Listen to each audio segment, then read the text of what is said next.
সালাম দেওয়া হচ্ছে সুন্নাত, আর সালামের জবাব দেওয়া হচ্ছে কি ওয়াজিব। সুতরাং আমাদেরকে কেউ যখন সালাম দিবে আমরা সালামের জবাবটা খুব সুন্দর করে দিব। রাজি আছো তো ইনশাআল্লাহ? আসসালামু আলাইকুম ওয়া রাহমাতুল্লাহি ওয়া বারাকাতুহু। ওয়ালাইকুম সালাম ওয়া রাহমাতুল্লাহি ওয়া বারাকাতুহু। আলহামদুলিল্লাহ الحمد لله نحمده ونستعينه ونستغفره ونعوذ بالله من شرور أنفسنا ومن سيئات أعمالنا. من يهده الله فلا مضل له ومن يضلله فلا هادي له. ونشهد أن سيدنا وحبيبنا ومولانا محمدا عبده ورسوله الذي أرسله بالحق بشيرا ونذيرا وداعيا إلى الله بإذنه وسراجا منيرا.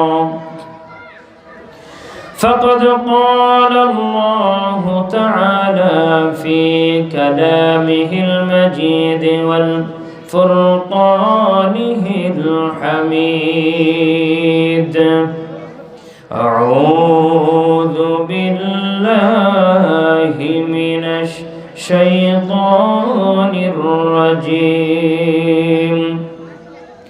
بسم الله الرحمن الرحيم. يا أيها الذين آمنوا صلوا عليه وسلموا تسليما. اللهم صل على سيدنا مولانا محمد وعلى آل سيدنا.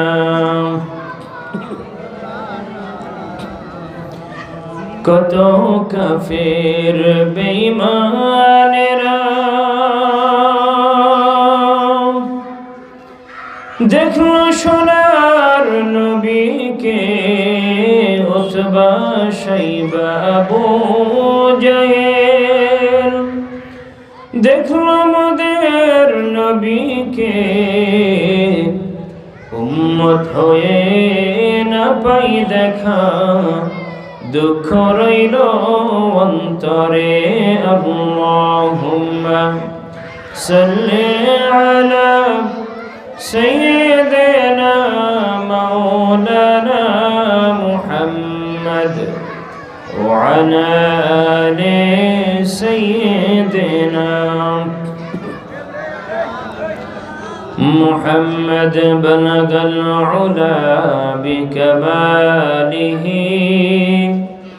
كشف الدجى بجماله حسنت جميع خصاله. صلوا عليه. سراج الملة تمهي فخر دو عالم دلبار مولا ہو. شریف الانبیاء نسخا والادیاء ندگر ہو. بلغ العلا بکمالہ كشف الدجى بجماله حسنت جميع خصاله. صلوا عليه. أما بعد. বেদরগাছ পৌরসভা 7 নং ওয়ার্ড যুব সমাজ এলাকাবাসীর উদ্যোগে আজকের এই বিশাল তাফসিরুল কোরআন মাহফিলের সম্মানিত প্রধান অতিথি, প্রধান বক্তা, বিশেষ বক্তা এবং আজকের মাহফিলের সম্মানিত সভাপতি সহ মঞ্চ উপবিষ্ট আমার মাথার তার সমতুল্য সম্মানিত উলামা হযরত এবং আমার সামনে উপস্থিত অত এলাকার সম্মানিত মুরব্বিন একরাম, যুবক ভাইয়েরা, ছোট্ট ছোট্ট কচি কাঁচা এবং পর্দার অন্তরালে অপেক্ষারতা সম্মানিত মা এবং বোনেরা, দোয়া পাওয়ার আশায় আরও একবার আপনাদেরকে সালাম দিচ্ছি। সকলেই আমার ভক্তিপূর্ণ সালাম গ্রহণ করবেন। আসসালামু আলাইকুম ওয়া রাহমাতুল্লাহি ওয়া বারাকাতুহু। মহান রব্বুল ইজ্জাত ওয়াল জালালের দরবারে শুকরিয়া আদায় করছি যে মহান রব্বুল ইজ্জাত ওয়াল জালাল দুনিয়ার সমস্ত ঝামেলা থেকে মুক্ত করে বিশ্বনবী মুহাম্মদুর রাসূলুল্লাহ সাল্লাল্লাহু আলাইহি সাল্লাম বলেছেন, যেখানে কোরআন এবং হাদিসের আলোচনা করা হয় সেটি একটি বেহেশতের বাগান। সুবহানাল্লাহ। এই বেহেশতের বাগানে যে মহান মালিক আমাদেরকে অত্যন্ত দয়া করে, মায়া করে, আদর করে আমাদেরকে এখানে হাজির করেছেন, আমরা সেই মহান মালিকের দরবারে নত শিরে উচ্চ আওয়াজ দিয়ে হৃদয়ের সমস্ত ভালোবাসাটুকু উজাড় করে দিয়ে সকলেই একবার শুকরিয়া আদায় করছি, সকলেই পড়ছি আলহামদুলিল্লাহ। সম্মানিত হাজিরিন, আমরা এখন বসে আছি যে জায়গাটা, বিশ্বনবীর ভাষায় এটি একটি বেহেশতের বাগান। সুবহানাল্লাহ। এই বেহেশতের বাগান আগামীকালকে এখানে কি এই বেহেশতের বাগানটা থাকবে? আচ্ছা, অনেক দিন হয়েছে এ মাহফিলের ইন্তেজামিয়া কমিটি পোস্টার ছাপিয়েছে, মাইকিং করেছে, দাওয়াত দিয়েছে, অনেক দিন আগে থেকে প্রচার করতেছে, ঠিক কিনা? তো দূরের মানুষগুলো বাদ দিলাম, যদি এই এলাকায় যেই সকল লোক আছে সবাই যদি আসতো, আমার মনে হয় এই ছোট্ট জায়গায় তাদেরকে জায়গা দেওয়া যেত না, ঠিক কিনা? কিন্তু তারা এখনো আসতে পারে নাই। তো আসলে তারা যে আসতে পারে নাই, হয়তো অনেকের অনেক চিন্তা ভাবনা, ঠিক কিনা? অনেকে মনে করতে পারে যে প্রধান বক্তা যখন আসবে তখন যাব। আবার কেউ কেউ মনে করতেছে যাকে এবছর তো শুরু হলো, এবছর যাওয়ার দরকার নেই, আগামী বছর যাব। আবার কেউ কেউ মনে করতেছে আর একটু পরে যাই। এরকম অনেকের চিন্তা ভাবনা আছে না নাই? আমার ভাইরা, আপনাদের কাছে আমি প্রশ্ন করছি, 1 ঘন্টা পরে এ মাহফিলে আসতে পারবে এরকম কোনো গ্যারান্টি কেউ দিতে পারে? আগামী বছর এই মাহফিল হয়তোবা হবে, আল্লাহ কবুল করুক বলে আমিন, কিন্তু আগামী বছর পর্যন্ত আপনি আমি বেঁচে থাকব এরকম কোনো গ্যারান্টি কেউ দিতে পারে? আপনারা আমার সাথে 2টি কথার জবাব দিতে পারবেন তো? আচ্ছা বলেন তো, জবান দিয়েছেন কে? সেই আল্লাহ রাব্বুল আলামিনের এই কোরআনের মাহফিলে আমরা এসেছি। 2-1টি কথা আমরা যদি জবাব দিই, 2-1টি কথা যদি বলি, 2-1বার সুবহানাল্লাহ আলহামদুলিল্লাহ, তাহলে আমাদের কি লস হবে না লাভ হবে? কেমন লাভ হবে? বিশ্বনবী মুহাম্মদুর রাসূলুল্লাহ সাল্লাল্লাহু আলাইহি ওয়াসাল্লাম হাদিস শরীফে বর্ণনা করেছেন, তামলাউ মা বাইনাস সামাওয়াতি ওয়াল আরদ। আল্লাহু আকবার। বিশ্বনবী মুহাম্মদুর রাসূলুল্লাহ সাল্লাল্লাহু আলাইহি ওয়াসাল্লাম বলেছেন, আমার কোন বান্দা যখন একবার ভক্তি বলে সুবহানাল্লাহ অথবা আলহামদুলিল্লাহ অথবা আল্লাহু আকবার এইরকম একটি শব্দ, এই তাসবিহ যখন উচ্চারণ করবে, আল্লাহ রাব্বুল আলামিন তার আমলনামায় আসমান এবং জমিন থেকে যত ফাঁকা জায়গা আছে সব জায়গাগুলো আল্লাহ রাব্বুল আলামিন আমল দিয়া, নেক দিয়া ভর্তি করে বান্দার আমলনামায় লিখে দিবে। সুবহানাল্লাহ।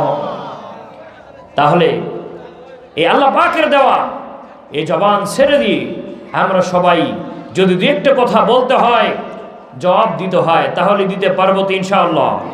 সকলে বলি ইনশাআল্লাহ। নারায়ে তাকবীর।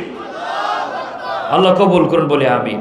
আমার ভাইরা বলতেছিলাম, আগামী বছর হয়তো কেউ আসার নিয়ত করেছে, এখনো এসে বুঝতে পারে নাই, তাদের উদ্দেশ্যে আমি বলবো, আগামী বছর পর্যন্ত বেঁচে থাকবো এইরকম কোনো গ্যারান্টি কারো হাতে আছে? একমাত্র কার হাতে আছে? আর জোরে বলতে হবে, কার হাতে? আমার ভাইরা, ইমাম মালিক রহমাতুল্লাহ আলাইহি চারটি মাযহাবের একটি মাযহাবের যিনি ইমাম মালিক রহমাতুল্লাহ আলাইহি, তিনি জীবনের শেষ মুহূর্তে এসে তিনি মনে করলেন যে আমি যদি আমার শেষ জীবনটা বিশ্বনবী মুহাম্মদ সাল্লাল্লাহু আলাইহি ওয়াসাল্লামের সেই মদিনায় গিয়ে আমি কাটাতে পারি এবং সেখানে আমার যদি ইন্তেকাল হয়, সেই মাটিতে যদি আমার দাফন হয়, তাহলে আল্লাহ পাক হয়তো বিশ্বনবীর খাতিরে, বিশ্বনবীর উসিলায় আল্লাহ পাক আমাকে মাফ করে দিতে পারে। তিনি চলে গেলেন মদিনায়। কোথায়? আরো জোরে বলতে হবে, মদিনায় চলে গেলেন। মদিনা যাওয়ার পরে সময় অতিবাহিত হচ্ছে। প্রত্যেক বছরই যখন হজের সময় আসে তখন মন চায় যে মক্কা থেকে মদিনা থেকে মক্কায় গিয়ে কাবার চত্বরে গিয়ে একটু হজ করে আসি। আমার ভাইয়েরা, ইমাম মালিক রাহমাতুল্লাহ আলাইহি মনে মনে চিন্তা করলেন, আমি যদি এই মদিনা থেকে আবার মক্কায় ওখানে হজ করতে যাই, তাহলে আমার হায়াত যদি শেষ হয়ে যায়, তাহলে তো আর মদিনার মাটিতে আমি ঘুমাইতে পারবো না। আমার ভাইয়েরা এবার মনে মনে চিন্তা করলেন। তিনি মনে মনে চিন্তা করতেছেন, আমার হায়াত কতদিন আছে? আমি যদি একটু জানতে পারতাম, তাহলে আমি যদি জানতে পারি আমার হায়াত অল্প কয়দিন আছে, তাহলে আমি আর হজ করতে মক্কা শরীফ যাব না, মদিনা শরীফেই থেকে যাব। আমার ভাইয়েরা, আর যদি আমি জানতে পারি আমার হায়াত লম্বা হায়াত আছে, আমি যদি একটু জানতে পারি, তাহলে আমি এই মদিনা থেকে মক্কা গিয়ে তারপরে হজ করতে আবার চলে যাব। ইমাম মালিক রহমাতুল্লাহ আলাইহি, নাম কি? ইমাম মালিক রহমাতুল্লাহ আলাইহি, তিনি রাত্রিবেলা ইস্তেখারা করলেন। ইস্তেখারা করে রাতের বেলা ঘুমিয়ে পড়লেন।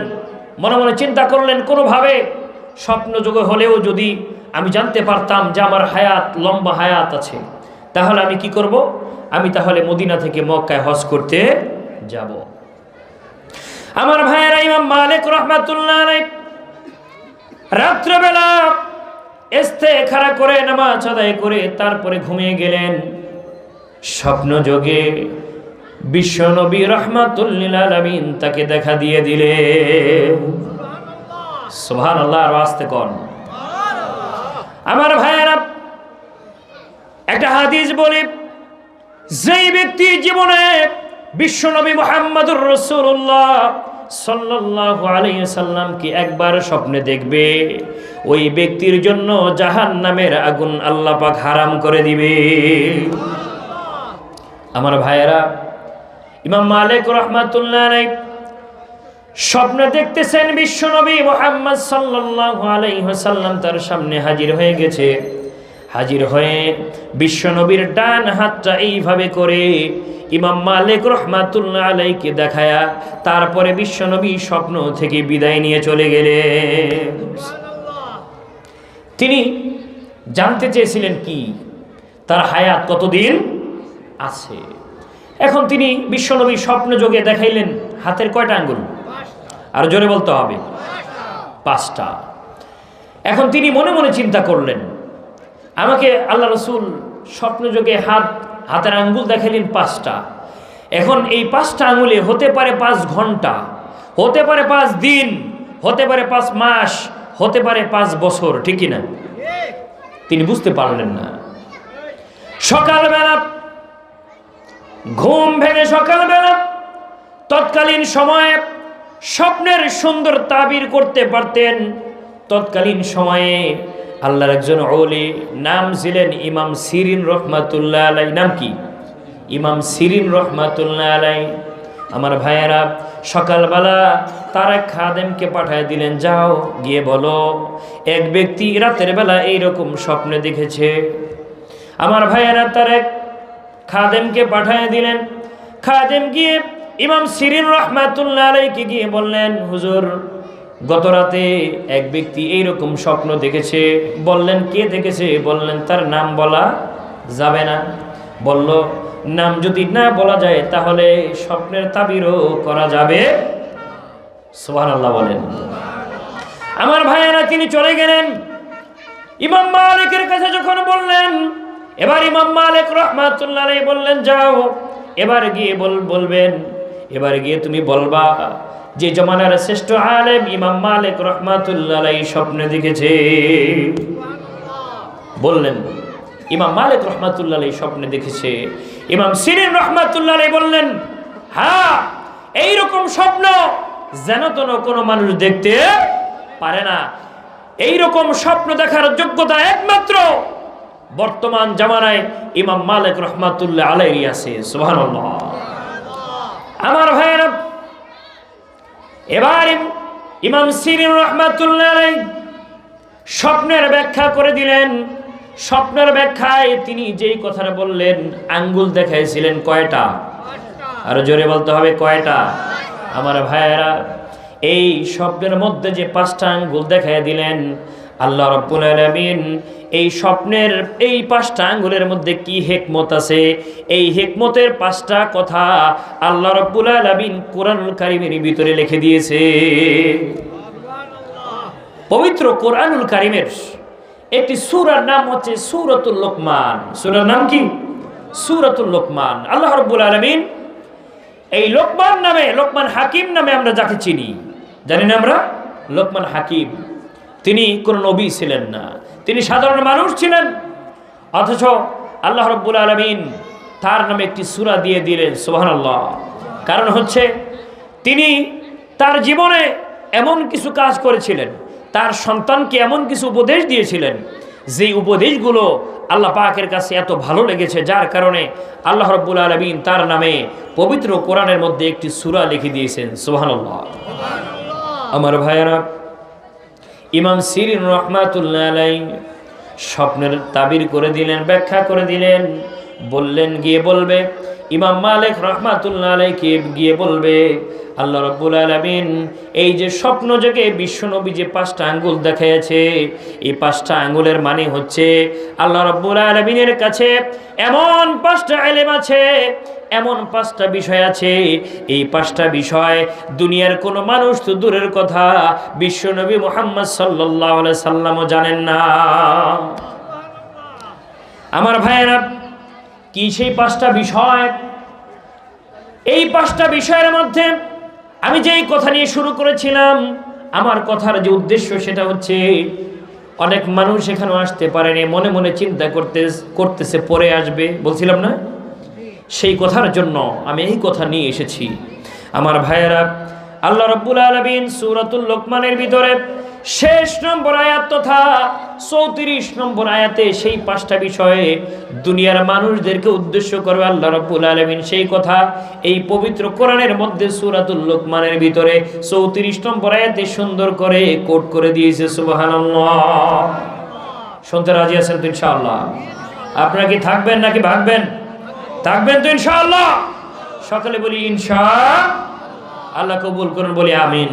আমার ভাইয়েরা, আল্লাহ রাব্বুল আলামিন সূরাতুল লোকমানের 34 নম্বর আয়াতে বলতেছেন, ইন্নাল্লাহা ইনদাহু ইলমুস সাআ ওয়া ইউনাজ্জিলুল গায়থ ওয়া ইয়ালামু মা ফিল আরহাম ওয়া মা তাদরি নাফসুম মাযা তাকসিবু গাদা وما تدري نفس بأي أرض تموت إن الله عليم خبير جرب الله أكبر আমার ভাইয়েরা, আল্লাহ রাব্বুল আলামিন 5টি বিষয়ে 5টি ইলম, এমন 5টি ইলম আছে, এমন 5টি বিষয় আছে আল্লাহ রাব্বুল আলামিন জানায় দিলেন এই 5টি বিষয় দুনিয়ার কোনো মানুষ তো দূরের কথা,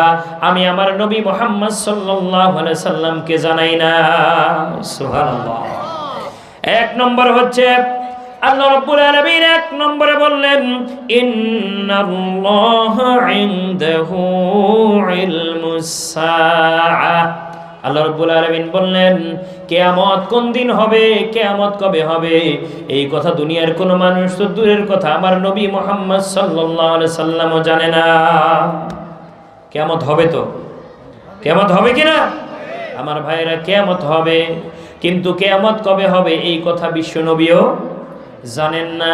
ওই যে কয়টা আঙ্গুল দেখাইছিলেন, 1 নম্বরে যেই 5টা বিষয়, 1 নম্বর হচ্ছে কিয়ামত কবে হবে সেই কথা নবী জানেন না। 2 নম্বরে আল্লাহ রাব্বুল আলামিন বলতেছেন ওয়া ইউনাজ্জিলুল গায়ব। আল্লাহু আকবার। আল্লাহ রাব্বুল আলামিন 2 নম্বরে বললেন এই দুনিয়ার বুকে কোথায় কখন কয় ফোঁটা বৃষ্টি হবে এই বৃষ্টির খবর দুনিয়ার কেউ জানে না, জানে কে? আরো জোরে বলেন আমার ভাইয়েরা। 3 নম্বর, কয় নম্বর? ভালো করে খেয়াল করতে হবে। 3 নম্বর আল্লাহ রাব্বুল আলামিন 3 নম্বরে জানায় দিলেন ওয়া ইয়ালামু মা ফিল আরহাম। কার কথা? আমার ভাইয়েরা, আল্লাহ রাব্বুল আলামিন 3 নম্বরে যেই কথা জানায় দিলেন, ও দুনিয়ার মানুষেরা শোনো, 3 নম্বরে বিশ্বনবী যে 5টা আঙ্গুল দেখাইছিলেন, 3 নম্বরে যে কথাটা জানাইছেন সেটা হচ্ছে মায়ের গর্ভের ভিতরে, মায়ের পেটের ভিতরে যখন সন্তান হয়, কার ছেলে হবে কার মেয়ে হবে এই কথা দুনিয়ার কেউ জানে না, জানে কে? আরো জোরে বলেন। নাকি কোনো বাবা জানে, ডাক্তারে জানে, কবিরাজে জানে? আরো আস্তে বলেন, কেউ জানে? কে জানে? আরো জোরে বলতে হবে আমার ভাইয়েরা।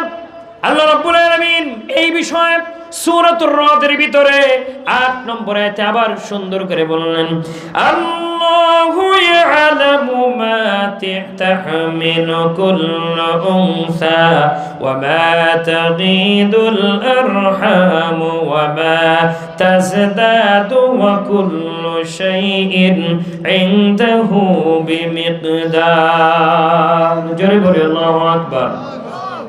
আমার ভাইয়েরা, আল্লাহ রাব্বুল আলামিন একই কথা সূরাতুর রাদের ভিতরে 8 নম্বর আয়াতে দুনিয়ার तमाम মানুষদেরকে বলেছেন খবরদার, খবরদার, আকীদাকে সাফ করো, আকীদাকে ঈমানকে তোমরা কি করো? আকীদাকে মজবুত করো। আল্লাহ পাক বলতেছেন খবরদার, ওই মায়ের পেটের ভিতরে কার ছেলে হবে কার মেয়ে হবে কার কোনো কিছুই হবে না এই কথা দুনিয়ার কেউ জানে না, জানে কে? আরো জোরে বলেন আমার ভাইয়েরা। আমার ভাইয়েরা, এই যে মায়ের পেটের ভিতরে কার কি সন্তান হবে এই সব কিছু একমাত্র দেনেওয়ালা কে? আমার ভাইয়েরা, আল্লাহ রাব্বুল আলামিন জানাই দিয়েছেন খবরদার, তোমরা যদি কেউ দুনিয়ার কোন মানুষের পিছনে কোন মানুষের কাছে যদি দৌড়াও, সন্তানের জন্য যদি আমি আল্লাহ ছাড়া অন্য কারো কাছে যাও, আল্লাহ রাব্বুল আলামিন বললেন খবরদার, তাহলে আমি আল্লাহ রাব্বুল আলামিনের সাথে কিন্তু শিরক হয়ে যাবে। কি হয়ে যাবে? আমার ভাইয়েরা, ছেলে দেন কে, মেয়ে দেন কে? আমার ভাইয়েরা, আল্লাহ রাব্বুল আলামিন সেই কথা জানিয়ে দিয়েছেন খবরদার, এই কিছু দেওয়ার একমাত্র মালিক আমি, সুতরাং আমি আল্লাহ রাব্বুল আলামিন ছাড়া অন্য কারো কাছে কিন্তু সন্তান চাওয়া যাবে। আমার ভাইয়েরা, আল্লাহ রাব্বুল আলামিন সূরাতুন নিসার ভিতরে 48 নম্বর আয়াতে জানিয়ে দিলেন ইন্নাল্লাহা লা ইয়াগফিরু আন ইউশরাকা বিহি ওয়া ইয়াগফিরু মা দুনা যালিক লিমান ইয়াশাউ ওয়া মান ইউশরিক বিল্লাহি ফাকাদ ইফতারা ইসমান আযীমা। জোরে বলি আল্লাহু আকবার। আল্লাহ রাব্বুল আলামিন বললেন তোমরা যদি আমার সাথে শরীক করো, আল্লাহ রাব্বুল আলামিন জানিয়ে দিলেন বান্দারে, তোমরা দুনিয়ার মধ্যে যদি অনেক অনেক গুনাহ যদি করে ফেলো, আসমান থেকে জমিন পর্যন্ত গুনাহ যদি তোদের হয়, তাহলে আমি আল্লাহ রাব্বুল আলামিন, আমার বিভিন্ন নাম আছে, আমার নামের গুণ আছে, আমার এই বিভিন্ন নামের উসিলা করে, বিভিন্ন উসিলা দিয়া আমি আল্লাহ রাব্বুল আলামিন তোদেরকে মাফ করে দিব। কিন্তু যদি তোর এই আমলের মধ্যে সামান্য যদি একটু যদি শিরকের গুনাহ থাকে, আল্লাহ রাব্বুল আলামিন বলেন শিরকের গুনাহ আমি কশিন কালেও মাফ করব না। কার কথা? আমার ভাইরা, সুতরাং সন্তান দেওয়ার মালিক কি? নাকি অন্য কোনো বাবা, নাকি কোনো নেতা, নাকি ডাক্তার? আমার ভাইয়েরা, তাহলে কার কি সন্তান হবে এই কথা একমাত্র জানে কে? আমার ভাইয়েরা, 3 নম্বরে গেল। তবে 3 নম্বরে যাওয়ার আগে একটা কথা বলতে চাই, সেটা হচ্ছে আমাদের অনেকের মা বোন যারা আছে, অনেকের সন্তান হয় না, অনেকের বারবার মেয়ে হয় বলে স্বামীর পক্ষ থেকে শ্বশুর শাশুড়ি গালমন্দ করে, আছে না নাই? আপনাদের এলাকায় নাই, অন্য এলাকায় দেখছি। আমার ভাইয়েরা এইরকম করে, তারপরে কি করবে? যন্ত্রণা ভোগ করতে পারে না, কান্নাকাটি করে, এরপরে দেখা যায় বিভিন্ন পীর সাহেবের কাছে দৌড়ে আসে না নাই? আমার ভাইয়েরা, কোনো পীর সাহেব কি সন্তান দিতে পারে? সন্তান দেওয়ার মালিক কে? আমার ভাইয়েরা, আমার মা বোনেরা যারা শুনতেছেন তাদেরকে বলবো, খবরদার, যদি আপনার সন্তান লাগে, ছেলে লাগে, মেয়ে লাগে, 2 রাকাত নামাজ পড়ে আল্লাহ রাব্বুল আলামিনের কাছে তাহাজ্জুদ নামাজে আল্লাহ পাকের কাছে বলেন, আল্লাহ রাব্বুল আলামিন আপনাকে সন্তান দিয়ে দিবে। কয় নম্বর গেল? 3 নম্বর। কয় নম্বর? আমার ভাইয়েরা, এবার আসুন 4 নম্বর। আল্লাহ রাব্বুল আলামিন 4 নম্বরে বললেন, ওয়ামা তাদরি নাফসুম মাযা তাকসিবু গাদা। আল্লাহু আকবার। আল্লাহ রাব্বুল আলামিন 4 নম্বরে বললেন, তুমি আগামীকাল তোমার ঘরের ভিতরে হয়তো চাল থাকতে পারে, ডাল থাকতে পারে, ফ্রিজের মধ্যে খাবার দাবার থাকতে পারে, কিন্তু আগামীকাল তুমি কি খাবে, তোমার রুজির মধ্যে কি আছে, অথবা তুমি যে দোকান দিয়েছো, দোকানে কয় টাকা লাভ হবে, তুমি কয় টাকা আয় করবে, এই কথা কেউ জানে না। জানে কে? আপনি বলতে পারবেন না আগামীকাল কি খাবেন এই কথা। হয়তো আপনার ঘরের মধ্যে অনেক দামি দামি খাবার থাকতে পারে, কিন্তু আগামীকাল যে কি খাবেন এই কথা আপনি কখনো নিশ্চিত করে বলতে পারবেন না। এরকম হতে পারে, আপনি আজকে মনে করেন 1 কেজি খাসির গোশ এনেছেন, আপনি বলেছেন আপনার গিন্নিকে যে আগামীকাল সকালবেলা রুটি বানাবা আর এটাকে ভুনা করবা, আমি মজা করে খাবো। মনে করেন সকালবেলা এটা বলে আপনি ভেদরগঞ্জ বাজারে চলে গেলেন, হয়তোবা অনেক দিনের বন্ধু আপনার সাথে দেখা হয়ে গেল, আপনাকে নিয়ে গেল, আপনাকে খাবার দাবার খাওয়ায় তারপরে বিদায় করলো। এরকম হতে পারে কি পারে না? কিন্তু আগামীকাল যে বন্ধুর বাসায় খাবেন এই কথা আপনি কি জানতেন? আমার ভাইয়েরা, তাহলে আগামীকাল আমি কি খাবো, আমার দোকানের মধ্যে কয় টাকা লাভ হবে এই কথা জানে কে? আমার ভাইয়েরা, 5 নম্বর আল্লাহ রাব্বুল আলামিন 5 নম্বরে জানিয়ে দিলেন, ওয়ামা তাদরি নাফসুম বিআইয়ি আরদিন তামুত। কার কথা? আল্লাহ রাব্বুল আলামিন বললেন, ও দুনিয়ার মানুষেরা শোনো, তোমরা কোথায়, কোন দিন, কার, কখন, কয়টায়, কয় মিনিটে কার মৃত্যু হবে, এই মৃত্যুর কথা দুনিয়ার কেউ জানে না। জানে কে? আপনি কেউ জানেননি? আমার মৃত্যু কবে হবে আপনি কেউ জানেন? আপনারা নিজেদেরটা জানেন কেউ? আমার ভাইয়ের এজন্য বলবো, এখনো যারা মাহফিলের প্যান্ডেলে এখনো যারা আসতে পারেন নাই, হয়তোবা হতে পারে আজকের এই মাহফিলের এমন একটা কথা আপনার আমার জীবনে জীবনকে পাল্টে দিতে পারে, এবং কিয়ামতের দিন এই উসিলায় আল্লাহ রাব্বুল আলামিন আমাদেরকে জান্নাত দিতে পারে। ঠিক কি না? আল্লাহ সবাইকে যেন কবুল করে বলি আমিন। আমার ভাইরা, এবার আমি আমার আলোচনার দিকে যাব ইনশাআল্লাহ। আমার ভাইরা, প্রথমে যেহেতু আমরা অনেক কষ্ট করে এই শীতের রাতে এখানে বসেছি, আগে আমাদের নিয়তকে ঠিক করতে হবে। আমরা এই মাহফিলে কেন এসেছি, আমাদের নিয়তগুলো ঠিক করতে হবে।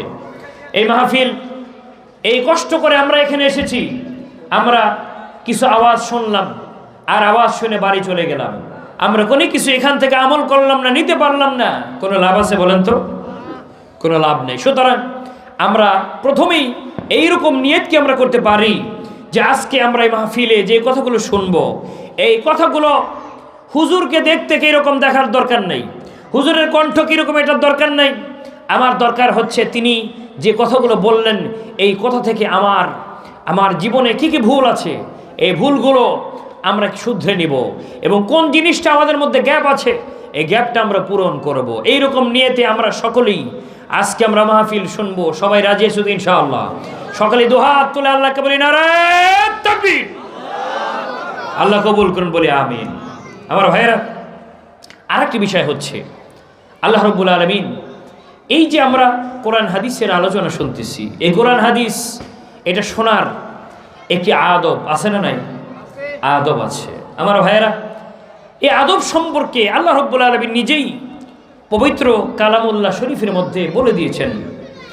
আমার ভাইয়েরা, আল্লাহ রাব্বুল আলামিন পবিত্র কোরআনের মধ্যে সুন্দর করে জানিয়ে দিয়েছেন, وَإِذَا قُرِئَ الْقُرْآنُ فَاسْتَمِعُوا لَهُ وَأَنصِتُوا لَعَلَّكُمْ تُرْحَمُونَ। জোরে বলি আল্লাহু আকবার। আল্লাহ রাব্বুল আলামিন জানিয়ে দিলেন, ও বান্দারা, তোমরা যখন আমার কোরআন তেলাওয়াত যখন শুনবা, কোরআনের কথা যখন শুনবা, তখন তোমরা একেবারে দিলের কান দিয়া চুপে চুপে বসে বসে একাগ্র চিত্তে মনোনিবেশ করে তারপরে তোমরা কথাগুলো শুনবা। কার কথা? আমার ভাইয়েরা, এবার যদি আপনি প্রশ্ন করেন, আল্লাহ, আমরা যদি চুপে চুপে মনোনিবেশ করে আমরা যদি আপনার কালামের কথা শুনি, কোরআন তেলাওয়াত শুনি, তাহলে আমাদের কি লাভ হবে? প্রশ্ন জাগে না ভাগে? আমার ভাইয়েরা, দুনিয়াতে আমরা সবাই কিন্তু লাভের পিছনে, ঠিক কিনা? আমার ভাইয়েরা, দুনিয়াতে সবাই কিন্তু লাভ চাই, সবাই কিন্তু লাভ চাই। এমনকি আজকে মাহফিলে এসেছি, এখানেও আমাদের লাভের দরকার আছে না নাই? আপনারা কি মনে করতেছেন আমরা এখানে শুধু খিচুড়ি খেতে আসছি? আমার ভাইয়েরা, আমরা এখানে লাভের জন্য আসছি, সেটা হচ্ছে আমরা যেন পরকালে এই যে আজকের এই মাহফিল, এটা যেন আমাদের জন্য জান্নাতে যাওয়ার জন্য একটা দরিয়া হয়ে যায়, ঠিক কিনা? আমরা পরকালে এখান থেকে আমরা ন্যাক নিয়ে যেন পরকালে লাভবান হতে পারি, এরকম নিয়ত আমাদের আছে না নাই? আমার ভাইয়েরা, এইরকম নিয়ত আমাদের করতে হবে। আর যেটা বলতেছিলাম, আমরা যদি বলি আল্লাহ, আমরা এখানে সুন্দর করে বসে বসে তোমার কোরআন তেলাওয়াত শুনবো, কোরআনের কথা শুনবো, আমাদের কি লাভ হবে? আমার ভাইয়েরা, আল্লাহ রাব্বুল আলামিন সেই কোথাও এই আয়াতের শেষের দিকে আল্লাহ রাব্বুল আলামিন জানিয়ে দিলেন, ওয়াইযা কুরিয়াল কুরআনু ফাসতামিউ লাহু ওয়া আনসিতু। আল্লাহ পাক এই পর্যন্ত আয়াতে বললেন তোমরা একাগ্র চিত্তে মনোনিবেশ করে করে শোনো। আল্লাহ রাব্বুল আলামিন এরপরে বললেন তোমরা যদি এইভাবে শোনো, আল্লাহ পাক বললেন লাআল্লাকুম তুরহামুন। জোরে বলি আল্লাহু আকবার। আমার ভাইয়ের, আল্লাহ রাব্বুল আলামিন বললেন তোমরা যদি যে বা যাহারা আমার কোরআন তেলাওয়াত সুন্দর করে মনোনিবেশ করে করে যারা কোরআন তেলাওয়াত শুনবে, কোরআনের কথা শুনবে, আল্লাহ রাব্বুল আলামিন বললেন তোমাদের জন্য আসমান থেকে আমার রহমত বর্ষণ করতেই থাকবো। সুবহানাল্লাহ, বাড়ি গিয়ে কইেন। আমার ভাইয়ের জন্য এই কোরআনের কথা যেখানে হয়, কোরআন যেখানে আলোচনা করা হয়, এই কোরআন যেখানে যেখানে কোরআনের আয়োজন করা হয়, সেই জায়গায় শুনতে হবে চুপি চুপি বসে। রাজি আছো তো ইনশাআল্লাহ? আমার ভাইয়েরা, আর আমরা যেখানে যাই কথা শুনতে হবে কোরআন থেকে। কিসের থেকে? আমার ভাইয়েরা, আমাদের আরেকটা লাভ আছে। বিশ্বনবী মুহাম্মদুর রাসূলুল্লাহ সাল্লাল্লাহু আলাইহি ওয়াসাল্লাম বুখারী শরীফের মধ্যে জিলদে সানির বর্ণনায় বিশ্বনবী মুহাম্মদুর রাসূলুল্লাহ সাল্লাল্লাহু আলাইহি ওয়াসাল্লাম বলেন, ফাউশহিদুকুম আন্নী কদ গফারতু লাহুম। আল্লাহু আকবার। বিশ্বনবী বললেন তোমরা যদি এই মাহফিলগুলোতে কোরআনের আলোচনা তোমরা যদি শুনতে যাও, তোমরা যদি সেখানে চুপি চুপি বসে বসে শোনো, বিশ্বনবী মুহাম্মদ সাল্লাল্লাহু আলাইহি ওয়াসাল্লাম বলেন তাহলে তোমাদের জীবনের সমস্ত গুনাহগুলি আল্লাহ রাব্বুল আলামিন মাফ করে দিবে। আমার ভাইয়েরা, আমাদের জীবনে গুনাহ আছে না নাই? গুনাহ নাই এরকম কোনো মানুষ আসেনি? আমার ভাইয়েরা, এই জন্য আমাদেরকে কথা শুনতে হবে কোরআন থেকে। কিসে থেকে? আরো জোরে বলতে হবে। আমার ভাইয়েরা, কিসসা কাহিনীর দিন শেষ, কোরআন হাদিসের বাংলাদেশ। কিচ্ছা কাহিনীর দিন শেষ, আমরা কথা শুনবো কোরআন থেকে। কোরআন থেকে, এই কোরআনে আমাদের জন্য হেদায়েত আল্লাহ রাব্বুল আলামিন দিয়েছেন। কোরআন নাজিল করেছেন কে? আর জোরে বলতে হবে কে?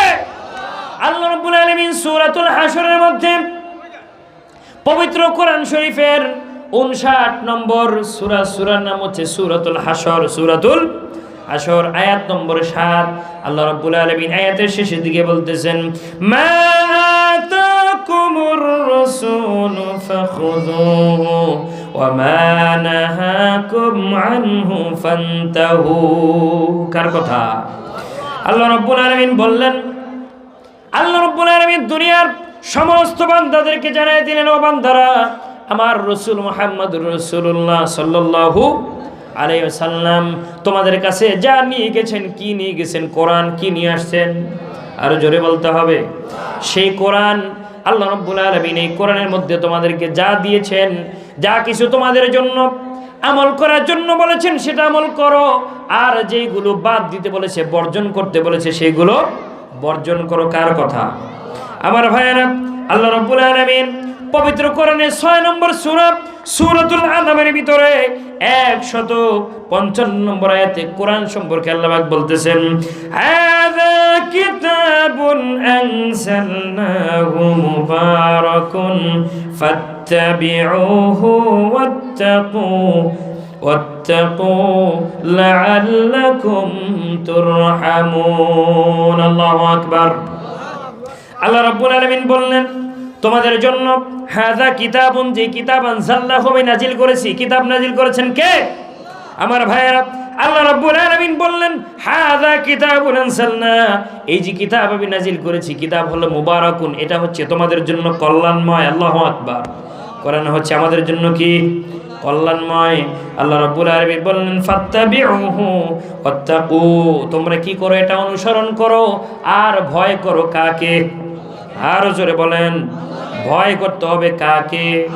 আমার ভাইয়েরা, আল্লাহ রাব্বুল আলামিন আবার সূরাতুল আলে ইমরানের ভিতরে 138 নম্বর আয়াতে আল্লাহ রাব্বুল আলামিন বললেন, হাযা বায়ানুল লিন-নাসি ওয়া হুদাও ওয়া মাউইযাতুল লিল মুত্তাকিন। জোরে বলি আল্লাহু আকবার। আল্লাহ রাব্বুল আলামিন বললেন, এই কোরআন, এই যে আমার পক্ষ থেকে এই যে বর্ণনা করে দিয়েছি, এটা হচ্ছে যারা মুত্তাকি, যারা আল্লাহ রাব্বুল আলামিনকে ভয় করে, তাদের জন্য এটাই হচ্ছে আমার পক্ষ থেকে পথ প্রদর্শক। সুবহানাল্লাহ। এটা হচ্ছে হেদায়েত। এটা কি? হেদায়েত। আমার ভাইরা, আমাদেরকে দুইটা জিনিস শক্ত করে ধরে রাখতে হবে। বিশ্বনবী মুহাম্মদ রাসূলুল্লাহ সাল্লাল্লাহু আলাইহি ওয়াসাল্লাম একটা হাদিস, মালিক ইবনে আনাস রাদিয়াল্লাহু আনহু থেকে বর্ণিত, আল্লাহ রাসূল বলেন, তারাকতু ফীকুম আমরাইন লান তাদিল্লু মা তামাসসাকতুম বিহিমা কিতাবুল্লাহি ওয়া সুন্নতি রাসূলি। সুবহানাল্লাহ। বিশ্বনবী মুহাম্মদ সাল্লাল্লাহু আলাইহি ওয়াসাল্লাম সেই যে বিদায় হজের ভাষণে তিনি বলে গেলেন যে তোমাদের কাছে আমি দুইটা জিনিস রেখে যাচ্ছি। কয়টা জিনিস? কিতাবুল্লাহ, একটা হচ্ছে আল্লাহর কোরআন, আর একটা হচ্ছে কি? সুন্নাতে রাসূল, বিশ্বনবী মুহাম্মদ সাল্লাল্লাহু আলাইহি ওয়াসাল্লামের সুন্নাহ। এই দুইটা জিনিস তোমরা যতদিন পর্যন্ত এটাকে আঁকড়ে ধরে রাখবে, আমি আল্লাহর কসম করে বলি, ততদিন পর্যন্ত তোমরা পথভ্রষ্ট হবে না। আমার ভাইয়ের, এই জন্য আমাদের কি করতে হবে? আমাদের কি কোরআন এবং হাদিস এটাকে আঁকড়ে ধরে রাখতে হবে। সুতরাং আমরা আজকে কথা শুনবো কোরআন থেকে। কিসের থেকে? কোরআন থেকে। আমার ভাইয়েরা, আমি আপনাদের সামনে পবিত্র কোরআনুল কারীমের একটি সূরা, সূরাতুল হাশর, ইতিমধ্যে এই সূরাতুল হাশরের 7 নম্বর আয়াত থেকে কথা বলেছি। এখন আমি কথা বলবো এই সূরাতুল হাশরের 18 নম্বর আয়াত থেকে। সূরাতুল হাশরের কয় নম্বর আয়াত? 18 নম্বর আয়াত। এই 18 নম্বর আয়াত, এরই ধারাবাহিকতায় অল্প কিছু কথা বলি। আমার আলোচনা আমি শেষের দিকে চলে যাব ইনশাআল্লাহ। আপনারা শুনতে রাজি আছেন তো? ইনশাআল্লাহ। আল্লাহ কবুল করুন বলে আমিন। আমার ভাইরা, আল্লাহ রাব্বুল আলামিন সূরাতুল হাশরের 18 নম্বর আয়াতে কি কথা বলেছেন, আসুন আমরা সকলেই এই আয়াত সম্পর্কে জানার চেষ্টা করি। আল্লাহ রাব্বুল আলামিন সূরাতুল হাশরের মধ্যে 18 নম্বর আয়াতে দুনিয়ায় যারা ইমানদার, যারা মুমিন, তাদেরকে ডাক দিয়ে বললেন, ইয়া আইয়ুহাল্লাযীনা আমানু ইত্তাকুল্লাহা ওয়াল তানজুর নাফসুম মা قدمت لغد واتقوا الله الله أكبر إن الله خبير بما تعملون جربوا الله أكبر আমার ভাইয়ের আল্লাহ রাব্বুল আলামিন এই আয়াতের শুরুর দিকে দুনিয়ার মধ্যে যারা ঈমানদার, দুনিয়ার মধ্যে কি আমরা সবাই কি, আরো জোরে বলতে হবে, আমরা সবাই ইমানদার, ঠিক কিনা? আমরা ইমান এনেছি কার ওপর? আরো জোরে বলতে হবে, কার ওপর? আমার ভাইয়েরা, আল্লাহ রাব্বুল আলামিন যেহেতু ইমানদারদেরকে ডাক দিয়েছেন, সেহেতু আমরা যারা এখানে আছি আমরা সবাই ইমানদার, ঠিক কিনা? তাহলে আল্লাহ পাক আমাদেরকে ওই কথা বলেছেন, ঠিক কিনা? আমার ভাইয়েরা, আল্লাহ রাব্বুল আলামিন ইমানদারদেরকে ডাক দিয়ে বললেন, ইয়া আইয়ুহাল্লাযীনা আমানু, হে ইমানদাররা, হে ইমানদাররা, ইত্তাকুল্লাহ, আল্লাহু আকবার। আল্লাহ রাব্বুল আলামিন বললেন, ও ইমানদাররা, তোমরা ভয় করো কাকে? কার কথা? আল্লাহ রাব্বুল আলামিন সূরাতুল হাসর আয়াত নম্বর 18 আল্লাহ রাব্বুল আলামিন বললেন, হে ইমানদাররা, ভয় করো একমাত্র কাকে? আমার ভাইয়েরা, আল্লাহ রাব্বুল আলামিন পবিত্র কোরআনুল কারীমের মধ্যে 6666টি আয়াতের মধ্যে এবং 114টি সূরার মধ্যে আল্লাহ রাব্বুল আলামিন এই কথাটা একবার দুইবার নয়, 84 আয়াতের ভিতরে 88 বার আল্লাহ রাব্বুল আলামিন এই কথা বলেছেন। সুবহানাল্লাহ। 84টি আয়াতের মধ্যে 88 বার আল্লাহ রাব্বুল আলামিন একই শব্দ উচ্চারণ করেছেন, বলেছেন ইত্তাকুল্লাহ, তোমরা আল্লাহ রাব্বুল আলামিনকে ভয় করো। ভয় করতে হবে কাকে? আমার ভাইরা বলেন তো, আল্লাহ পাক যদি একবার যদি এই কথাটা বলতেন, একবার যদি বলতেন, তাহলে কি এই কথাটা আমাদের জন্য যথেষ্ট ছিল না? কিন্তু আল্লাহ রাব্বুল আলামিন এতবার 84টি আয়াতে 88 বার এই কথাটা বললেন কেন? তাহলে এটার মধ্যে রহস্য আছে না নাই? রহস্য হচ্ছে এই, দেখবেন দুনিয়াতেও আমরা আমাদের সন্তানকেও যদি বা কাউকে যদি কোনো একটা ব্যাপারে আমরা কথা বলি, সেই কথাটা যদি বারবার বলি, তুই দেখ, তাড়াতাড়ি যাস, এই কাজটা করে আসিস, বাজার থেকে এই জিনিসটা খবরদার ভুলিস না, এরকম একবার দুইবার তিনবার এরকম বলে কি বলে না? কারণ কি? এই কথাটার গুরুত্ব বোঝানোর জন্য, ঠিক কিনা? এই কথাটার গুরুত্ব অনেক বেশি। এই গুরুত্ব বোঝানোর জন্য আমরাও বারবার রিপ্লে করি, কথাটা বলি যে খবরদার ভুলে যেও না, খবরদার ভুলে যেও না, এরকম বলি কি বলি না? আল্লাহ রাব্বুল আলামিন দুনিয়ার মানুষকে আল্লাহ পাককে ভয় করতে বলেছেন। এটার কারণ হচ্ছে এই কথাটার গুরুত্ব অপরিসীম, এই কথাটার গুরুত্ব অনেক। কারণ হচ্ছে আমার ভাইয়েরা, এই দুনিয়াতে আমি আল্লাহর কসম করে বলি, দুনিয়াতে RAB, BGB, police, army, BDR, এগুলো দিয়ে মানুষকে ভালো করা কশ্চিনকালেও সম্ভব না। যদি মানুষের মধ্যে একমাত্র আল্লাহর ভয় থাকে, তাহলে ওই ব্যক্তির আর র্যাবের, পুলিশের, কোনো বিডিআরের কোনো কিছু দরকার নেই, ঠিক কিনা? আমার ভাইরা, মনে পড়ে গেল হযরত ওমর ফারুক রাদিয়াল্লাহু তাআলা আনহু, নাম শুনছেন আপনারা?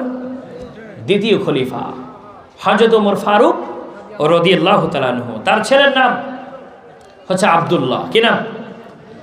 এই আব্দুল্লাহ বিন ওমর, একবার তিনি কোথাও ভ্রমণে যাচ্ছিলেন, সফরে যাচ্ছিলেন, পথিমধ্যে দেখলেন একজন রাখাল কতগুলো বকরি নিয়ে সে চড়াচ্ছে, বকরি চড়াচ্ছে, অনেকগুলো বকরির পাল তার সামনে। তিনি মনে মনে চিন্তা করলেন, এই রাখালকে একটু ট্রাই করি, রাখালের মধ্যে আল্লাহর ভয় কতটুকু আছে। আমার ভাইয়েরা, এই রাখালকে ডাক দিয়ে বললেন, ও রাখাল শোনো, আমরা দূর থেকে এসেছি, আমরা মুসাফির, ক্লান্ত শ্রান্ত হয়ে এসেছি, আমাদের ক্ষুধা লেগেছে। ও রাখাল, তোমার কাছে যে ছাগলের পাল আছে, এই ছাগলের পাল থেকে একটি ছাগল তুমি আমাদের কাছে বিক্রি করো। কি করো? বিক্রি করো। বলতেছেন কে? হযরত ওমর ফারুক রাদিয়াল্লাহু তাআলা আনহুর ছেলে। আমার ভাইয়েরা, এই কথা যখন বললেন, রাখাল উত্তরে বললেন, ও ভাই আগন্তুক, ও ভাই পথিক, শোনো, এই যে আমার সামনে এই যে বকরির পালগুলো দেখতেছ, আল্লাহর কসম করে বলি, এই বকরিগুলোর মালিক আমি না। এই বকরিগুলোর মালিক হচ্ছে অমুক জায়গা অমুক ব্যক্তি। ওই ব্যক্তি সকালবেলা আমাকে দায়িত্ব দেয় এই মাঠে নিয়ে আসার জন্য, আবার সন্ধ্যাবেলা এখান থেকে নিয়ে আমার যে মালিক, এই বকরির যে মালিক, তার বাসায় এগুলো আমার ফিরিয়ে দিতে হয়। সুবহানাল্লাহ। আমার ভাইয়েরা, চিন্তা করে দেখেন, একজন রাখাল মানে বোঝেন তো, গরু ছাগল কি করে? গরু ছাগল রাখে। তাহলে গরু ছাগল রাখতে কি মেট্রিক পাস, MA পাস এরকম লোক কি গরু ছাগল পালতে যায়? আমার ভাইয়েরা, এইরকম একজন ব্যক্তি, একজন রাখাল, মাঠে যখন তাকে বলা হলো এখান থেকে একটা বকরি তুমি আমাকে বিক্রি করো, বললেন যে এগুলোর মালিক তো আমি না, এগুলোর মালিক আছে আমার মালিকের কাছে। এগুলো সন্ধ্যাবেলা আবার কি করতে হয়? ফেরত দিতে হয়। আমার ভাইয়ের, এবার ওমর ফারুক রাদিয়াল্লাহু তাআলা আনহুর ছেলে ডাক দিয়ে বলল, আর একটু ট্রাই করে দেখি তার ভিতরে আল্লাহর ভয় কতটুকু। আল্লাহু আকবার। আমার ভাইয়েরা, আপনারা কি ঘুমায় গেছেন? জাগরে আছেন তো ইনশাআল্লাহ? কে কে ঘুমাইছেন একটু হাত দেখেন তো। একজনে ঘুমান না, আলহামদুলিল্লাহ, আলহামদুলিল্লাহ, যাক ভালো। আমার ভাইয়েরা, এবার তিনি বললেন যে তুমি একটা কাজ করো, তুমি এখান থেকে যদি একটা ছাগল আমাদেরকে দিয়ে দাও, বিনিময়ে তোমাকে আমরা কিছু টাকাও দেব, আর তুমি বাড়ি থেকে তোমার মালিককে বলবা যে তোমার মালিক